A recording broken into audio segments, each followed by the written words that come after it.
Hey, Dustin Cehaich, he's an actor, writer, and an editor. How many hours of TV and movies have you been watching during this?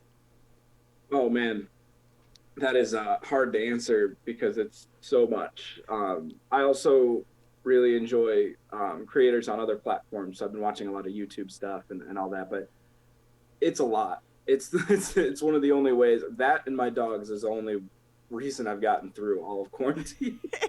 You know what happened back in the beginning? They were coming out with that new platform. It was those going to be those short little Oh, it was movies. Quibi. Yeah, it was Quibi. What happened to that? It seems like it it didn't was an really take awful off. idea. Yeah, it did not, I don't know. I saw all the ads and the commercials and it was kind of interesting, but I think too many other apps already do something similar and I don't know. I never got into it.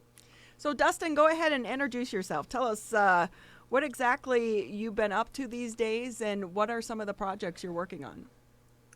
So what I've been up to for the most part is not a whole lot, but something I was involved with recently was the 48 Hour Detroit Film Festival.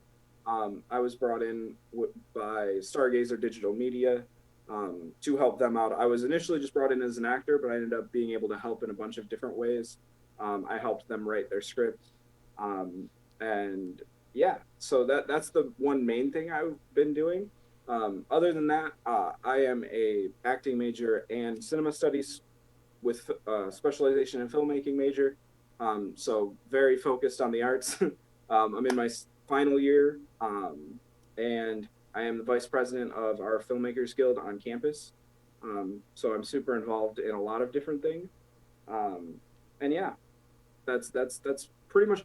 I wish I could have done more over the summer, but with COVID, it was like really hard to organize any sort of filming because you just want to be safe, and it's not exactly like the most easy thing to be safe with. But I was really happy that the crew that I worked with for the 48 hour was incredibly safe. Everybody was masked the entire time. We kept a safe distance, and it was just a really awesome experience. And I was happy about that because I was initially kind of afraid.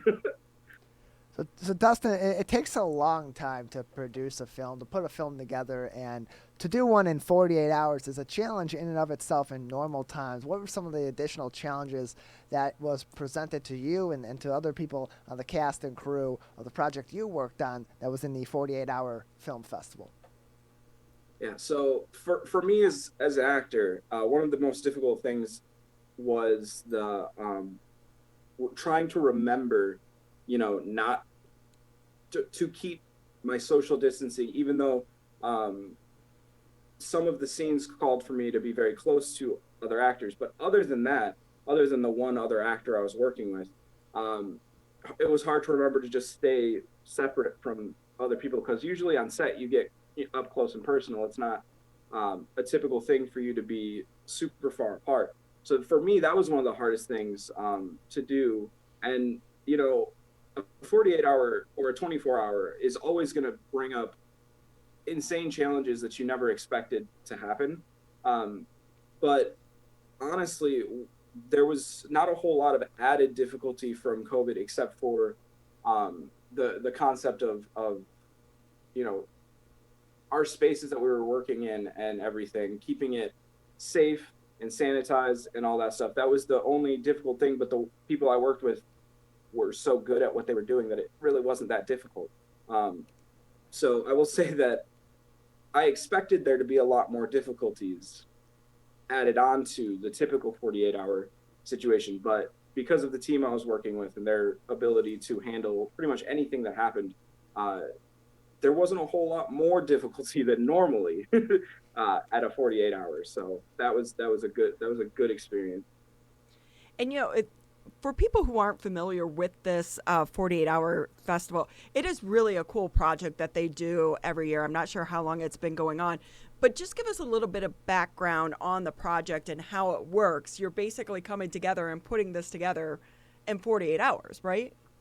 Yeah. So basically, what happens is Friday. It goes from Friday to Sunday, and Friday at 7 o'clock they have a kickoff. I think they start the kickoff at 6.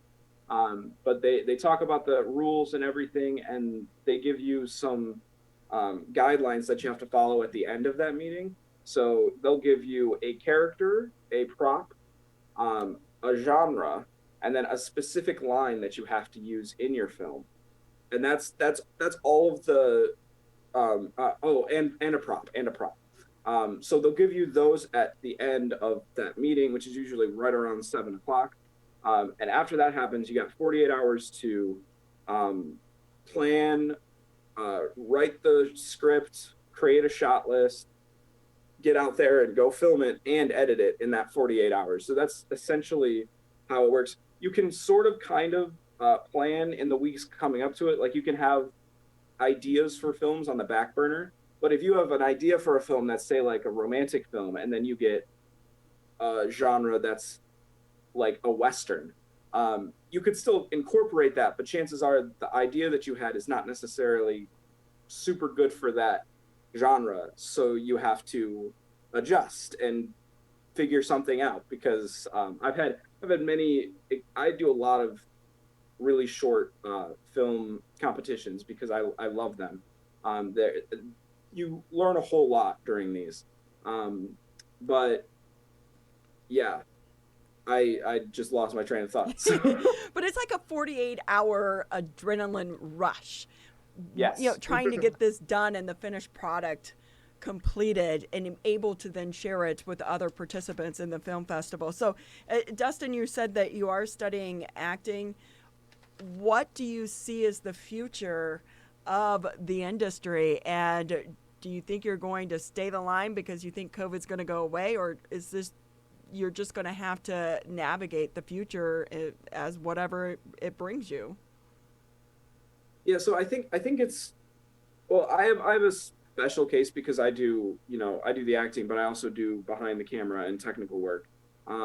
So I have a little bit, like, I'm not super relying on the acting portion. I love acting, and it's something that any chance I get, I will do. But when it comes down to like actual career, I see myself ending up in the film industry and doing more technical stuff, probably more often because there's a bigger need for that. But I'm obviously still going to try to act. And I think, obviously, theater acting is going to be on hold for a long time. And I don't foresee that changing until, ultimately, until there's a vaccine of some sort and we don't have to be as concerned in our everyday lives. But film work still is something that is continuing right now.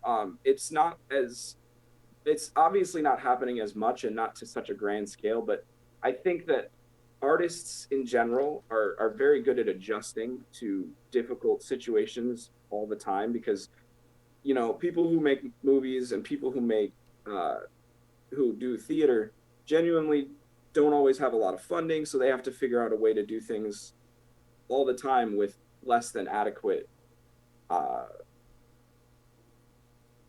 guidelines. So I'm not super worried about that in general, because I think as artists, we just kind of keep pushing forward and we try to find ways to make content without, with our new guidelines that we have. So I'm not particularly worried, and I'm still going to stay the course, because at the end of the day, this is what I need to do in my life. I need to make movies. I need to act. I need to edit and write. Like there's no other option for me. Well, Dustin Cehaich with us. He's an actor, writer, editor, a student. And while some of those things that you just mentioned, writing, things of that nature, can be done solo, when it comes to learning new skills, such as filming or a new piece of equipment, a lot of that is done one-on-one, close contact. So how are you trying to navigate that and learning these new skills, picking up these new skills, but then keeping 6 feet apart from someone? So ironically, yes, most instruction, it's easier to do it in close proximity. But at the end of the day, classes can only teach you so much as far as writing and filmmaking and all that stuff. What it comes down to is really how much you do on your own. Because I've learned so much from our instructors on campus. Like I can't even list it all off because there's too much. I've learned so much about lighting and directing and everything. But it's really on you to take the time to go into it. So a good example is Adobe After Effects. It's so important for the editing world. You got to know how to do After Effects programs, because that's what people really need. They need people who are proficient at that. And we don't have, like, we have an After Effects course that can teach us basic stuff, but in order to really become proficient with After Effects, you have to go through and you have to do hours and hours and hours and hours of work outside of classrooms and stuff like that. So I would say that as much as one-on-one instruction not being a thing that's super able to happen right now, you can still do a whole lot to learn other things, and practice. And that's ultimately what it is. The more you practice, the more you work on things, the more you're going to know. And yeah, it definitely sucks to not be able to have that in-person instruction, because I'm a person that really learns by doing. So it's hard for me to look at like a lecture or written guidelines of what to do and then learn and remember it. But again, just for now, we're not able to do the in-person thing, which is scary and unfortunate. But I think if people just, keep practicing and keep working on their craft, that they're going to be successful. Dustin Cehaich with us, actor, writer, editor, and student on the Oakland County MegaCast. Dustin, just a few more minutes with you before we got to let you go. Is there anything else that you'd like to talk about today, or any other interesting information that would be good for our audience to know that you'd like to speak on? I think that just ultimately, I would love to say, just remember that artists, we do it for ourselves to an extent, but when people are writing and acting and creating movies and creating content, obviously, we want to be self-sufficient, we want to support ourselves, but it's not about just that. It's about telling stories, it's about providing entertainment, it's about keeping people happy and all that good stuff. So just support your local artists. It's just really important right now. It's super important right now. People have gone on different platforms to try and continue doing stuff. I know that one person, I found her on TikTok, and I've been following her, and she's a very talented musical theater actress, singer. She's so talented. So she's been using the TikTok platform to try and do stuff while quarantine's going on, because she can't perform, she can't sing in person. And it's just go follow, go like people's videos, go support the artists, because they're having a tough time right now. So Dustin, mentioning that, where can people find you and some of your work, and what's next? Do you have any projects in the pipeline? So I'm not entirely sure how everything's going to work, but one thing I always do is the Oakland 24-hour film festival that we have on campus during homecoming weekend.